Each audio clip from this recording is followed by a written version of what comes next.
Shalom, bienvenue à midi dans ces parvis. Et on va partager une courte exhortation. Et cette exhortation est tirée dans le livre d'Exode au chapitre 17, à partir du verset 11. Verset 11 au verset 12. Et je lis la parole. Lorsque Moïse élevait sa main, Israël était le plus fort. Et lorsqu'il baissait sa main, Amalek était le plus fort. Les mains de Moïse étaient fatiguées. Il prit une pierre qu'il plaçait sous lui et il s'assit dessus. Aaron et Hur soutenaient ses mains, l'un d'un côté, l'autre de l'autre. Et ses mains restaient fermes jusqu'au coucher du soleil. Alléluia.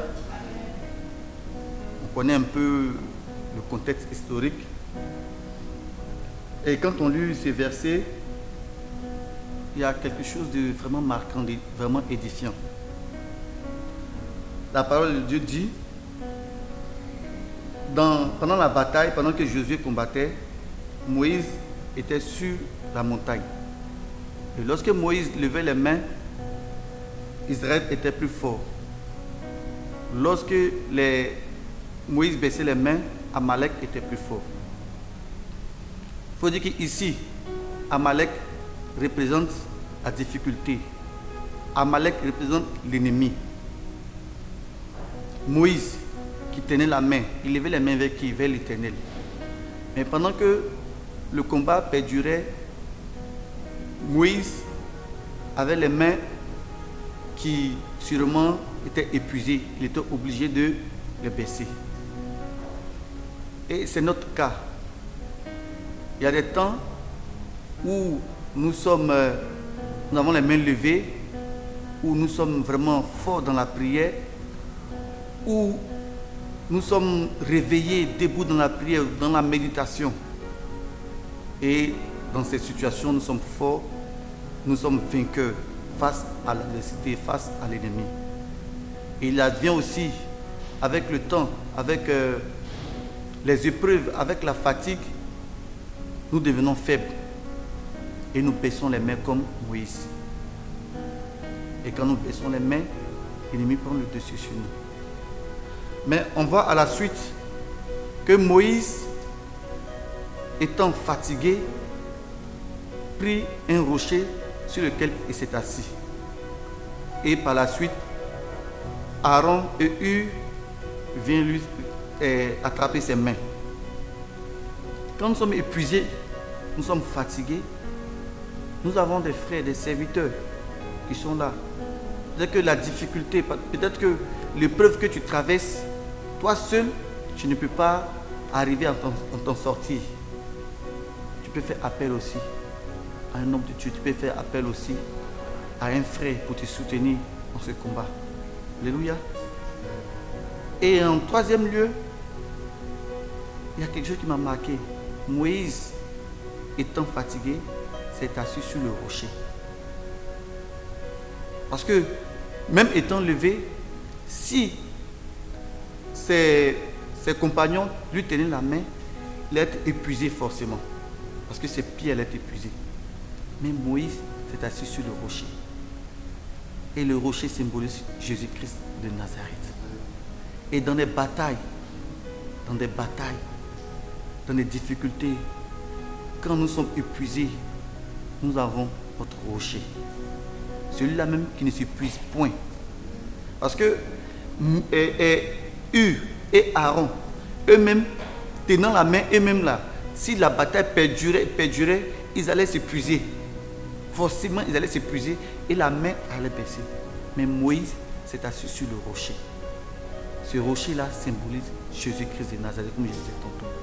Et si nous prenons appui sur Jésus-Christ de Nazareth, il n'est pas un homme, il ne s'épuise jamais. On dit qu'il ne connaît pas de variation. Il est le même hier, aujourd'hui, éternellement. Et il est le même dans le temps et dans l'espace. Il ne connaît pas de fatigue. Si celui-là est ton appui, bien aimé, tu seras toujours victorieux. Et en tout cas, c'est une haute exhortation. Ce n'est pas quelle situation. Ce n'est pas qu'est-ce que tu vis. Mais bien aimé, sache que Jésus-Christ est là. Il est ton rocher. Et c'est confirmé dans le livre des Psaumes, Psaume 62 au verset 7. Si Dieu repose mon salut et ma gloire, le rocher de ma force, mon refuge est en Dieu. Alléluia. Si ton refuge est en Dieu, si ton appui est en Dieu, bien aimé, quelle que soit la situation, tu vas demeurer toujours vainqueur. C'est pour nous exhorter à chercher, à ne point regarder, comme je dis toujours, à l'homme. L'homme peut s'épuiser, l'homme peut se dédier, mais notre Dieu ne se dédie point. Il est la pierre angulaire. Et sur cette pierre, nous devons nous appuyer. Dans chaque jour, tu pries dans ta faiblesse. Tu demandes à Dieu de t'aider à pouvoir compter sur lui, à faire de lui ton appui. Parce que si ton appui est un homme, cet appui peut ne pas exister demain. Si ton soutien est un homme, cet homme peut faillir demain. Mais Jésus ne faillit jamais. Jésus ne faiblit jamais. Il est le roc. Et sur lui, nous nous appuyons. Que Dieu vous bénisse. Que Dieu bénisse tout un chacun. Nous allons prier. Nous allons demander à Dieu de nous aider à lui prendre lui seul comme cet appui. Le vrai appui dans tous les domaines de notre vie. Que ce soit dans notre couple, que ce soit dans notre société, que ce soit dans notre entreprise, que ce soit dans notre travail. Dans tous les domaines de notre vie. Que ce soit sur lui que nous puissions trouver appui. Prions ensemble le Seigneur.